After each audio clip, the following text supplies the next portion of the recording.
Hoje eu vou estar falando com as irmãs sobre alguns tipos de medo que nós podemos ter, tá? Principalmente quando a gente é criança, né? A gente tem sempre medo, não é verdade?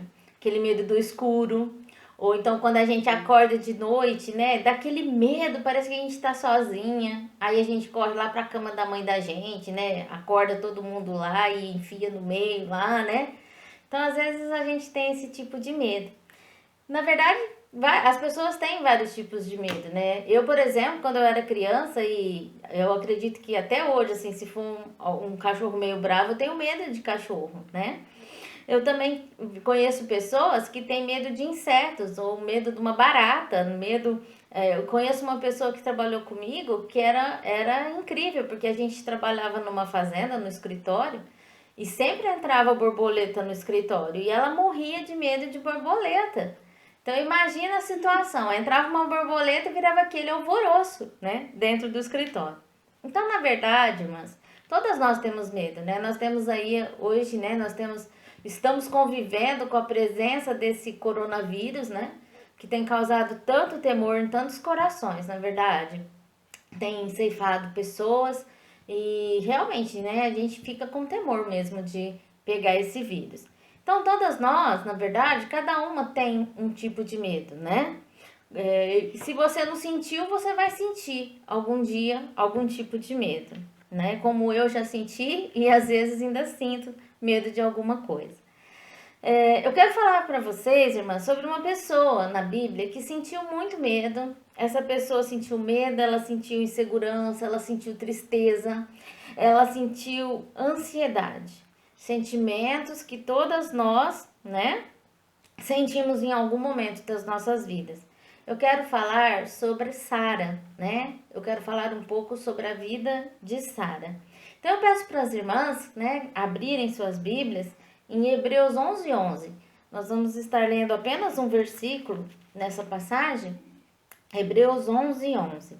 Diz assim: Pela fé, também a mesma Sara recebeu a virtude de conceber e deu à luz, já fora da idade, porquanto teve por fiel aquele que o tinha prometido. Vou fazer uma oração nesse momento, tá bom? Querido Deus eterno Pai, louvado seja o Senhor, porque o Senhor é bom, Deus. Eu peço nesse momento que o Senhor tenha misericórdia de mim, porque eu não sou nada sem Ti, eu preciso do Senhor.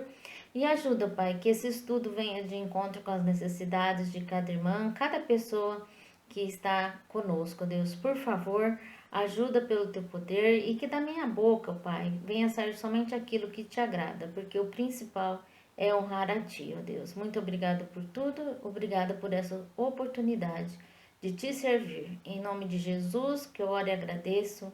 Amém. Então, nós vamos agora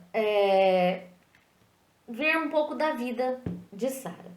Sara, ela era casada com Abraão, né? Ela tinha saído da sua terra. Eu acredito que ela tenha deixado para trás, talvez ela deixou mãe, talvez ela deixou pai, deixou amigos, parentes que ficaram na terra dos caldeus, né? A Bíblia fala que eles vieram de lá.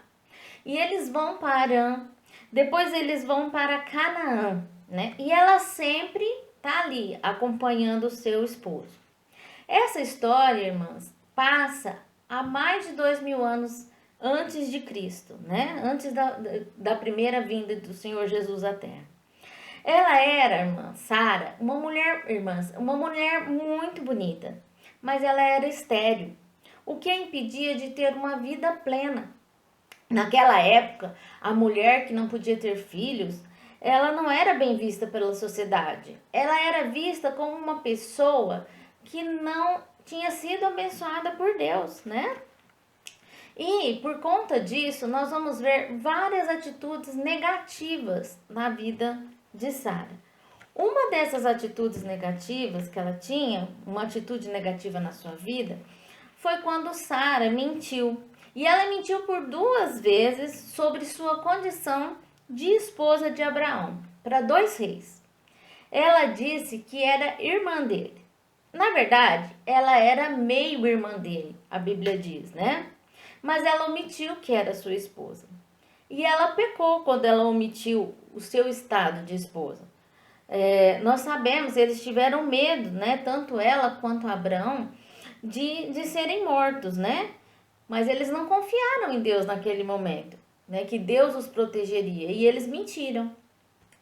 Uma outra atitude negativa foi quando Sara entrega Agar, a sua serva, ao seu marido, para ter um filho com ela. Peço para as irmãs, se quiserem abrir, em Gênesis 16, de 1 a 3, né? Eu vou já lendo e depois eu repito. Diz assim: Ora, Sarai, mulher de Abrão, não lhe dava filhos, e ele tinha uma serva egípcia, cujo nome era Agar. E disse Sarai a Abrão: Eis que o Senhor me tem impedido de dar à luz. Toma, pois, a minha serva, porventura terei filhos dela. E ouviu Abrão a voz de Sarai. Assim tomou Sarai, mulher de Abrão, a Agar egípcia, sua serva, e deu-a por mulher a Abraão, seu marido, ao fim de 10 anos que Abrão habitara na terra de Canaã. Olha que coisa, né? Sara, né? Depois a gente sabe que o nome deles mudaram para Sara e Abraão. Mas Sara, ela dá a sua serva porque ela achou que ela não teria filhos, né? Então ela dá a sua serva para ter filhos com seu marido. Por quê? Porque era vergonhoso, era humilhante para Sara não ter filhos. Sara, ela ficou impaciente quanto aos planos de Deus para sua vida.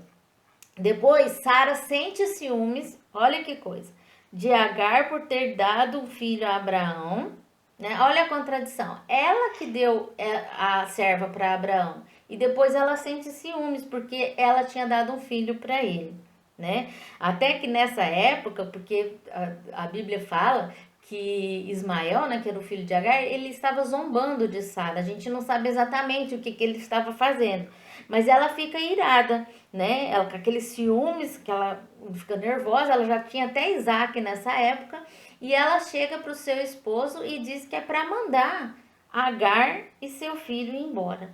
Despediu uma mãe sozinha com seu filho, né?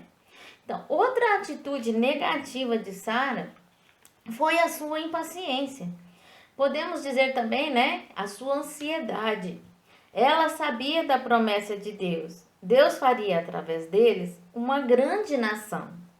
Como disse, Sara ficou impaciente quanto aos planos de Deus em sua vida. Em Gênesis 12, de 1 a 3, Deus faz várias promessas a Abraão.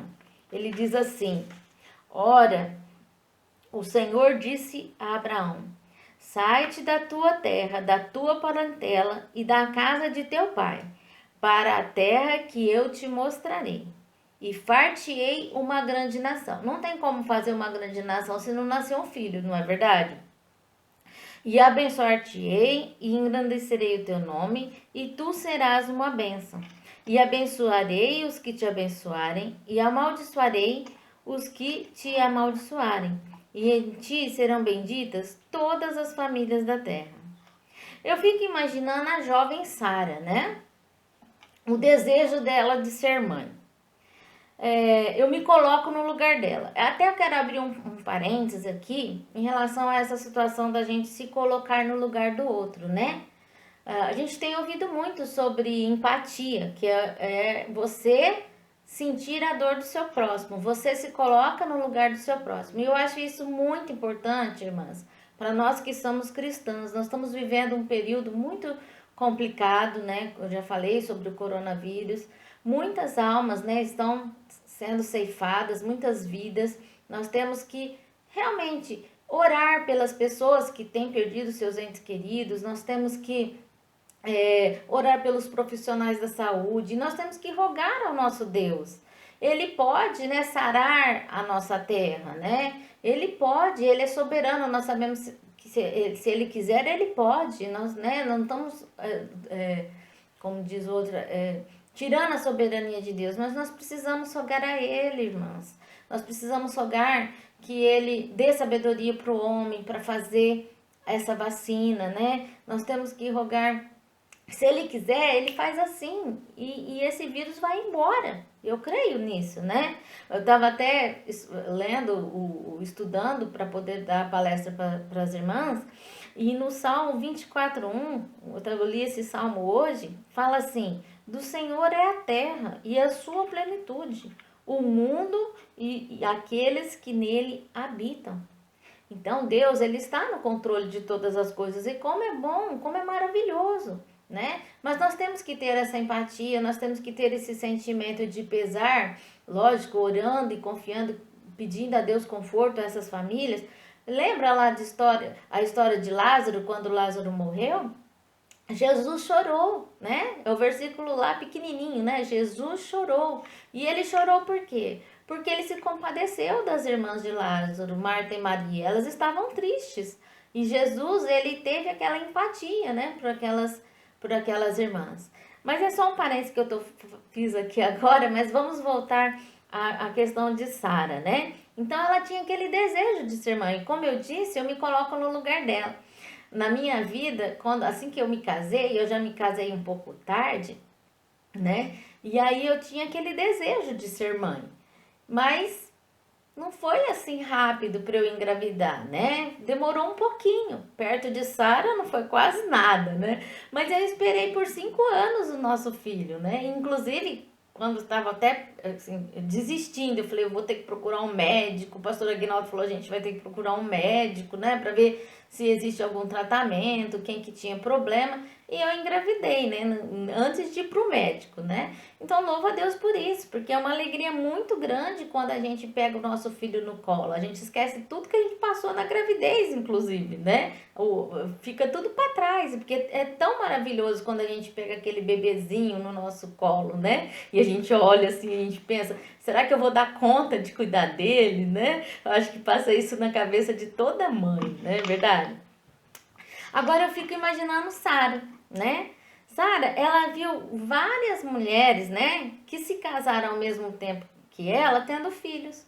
E ela viu também muitas outras que se casaram depois dela, tendo filhos. Agora imagine, os anos iam se passando, né? Foram chegando, os 30 anos se aproximaram, os 40, os 50 anos se aproximaram. Acredito que ela derramou muitas lágrimas, né? Ela tinha aquele desejo no coração. A Bíblia fala que havia cessado o costume das mulheres. Ela não estava mais na idade certa de ter filho, né? Então, irmãs, como nós vimos, né? Nós vimos várias atitudes negativas na vida de Sara por conta disso. Quais são essas atitudes que nós vimos, né? Nós vimos mentira, nós vimos ciúmes, ansiedade. Ela pode, a Bíblia não fala, mas ela pode ter invejado outras mulheres, não é verdade? Que viu ser mães. Ela pode ter feito comparações. Aliás, muitas mulheres têm a tendência pecaminosa de comparar com outras mulheres, né? A gente é de mulher isso, né? E isso pode levar a vários pecados, né? Pode levar a inveja, pode levar a cobiça, pode levar a ira, né? Outra coisa que Sara provavelmente deve ter sentido, ela deve ter sentido desânimo e incredulidade. Ela chegou com certeza a duvidar, né? Quantas fraquezas nós podemos observar na vida de Sara? Mas nós vimos, irmãs, que mesmo com todas as suas fraquezas, ainda assim, Sara se tornou a mãe da nação escolhida de Deus. Olha que coisa maravilhosa. Seu nome está na galeria da fé, como já lemos, né, lá em Hebreus 11:11. Pela fé, também a mesma Sara recebeu a virtude de conceber e deu à luz já fora da idade, porquanto teve por fiel aquele que o tinha prometido. Mesmo com suas fraquezas, ela sabia da promessa de Deus e da sua fidelidade. Mesmo nos momentos, irmãs, em que duvidou, em que fraquejou, em que desanimou, ela tinha um Deus pronto para perdoar, porque foram pecados que ela cometeu, né? Um Deus todo-poderoso que ela poderia recorrer. Seu nome está lá na galeria da fé. Então ela foi contada como uma pessoa de fé, né? Agora eu pergunto, Sara teve uma grande fé, né? Parece que não, parece que não. A incredulidade esteve presente na vida dela em vários momentos, né? Sara teve apenas um pouco de fé. Quem aqui se identifica com Sara? Eu vou levantar minhas duas mãos porque eu identifico, né? Quantas vezes eu olho para mim mesma e falo como a minha fé é pequena, né? Então, irmãs, Sara, ela tinha realmente pouca fé. Contudo, ela agiu em sua pouca fé. Eu pergunto, como assim ela agiu, né? Ela se submeteu ao seu marido. Uma boa característica de Sara. A gente viu tanta coisa negativa, né? Agora vamos ver uma boa característica de Sara. Uma boa característica de Sara é a submissão. Ela fez o que o seu marido disse para fazer. Ela era uma pessoa, uma esposa, né, dedicada. Seu marido podia contar com ela.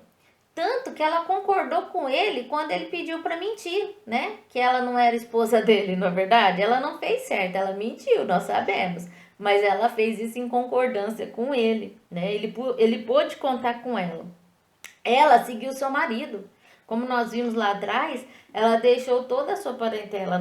A Bíblia não fala, né, dos parentes de Sara, mas com certeza ela tinha alguém que ela deixou para trás, né? E ela o honrava.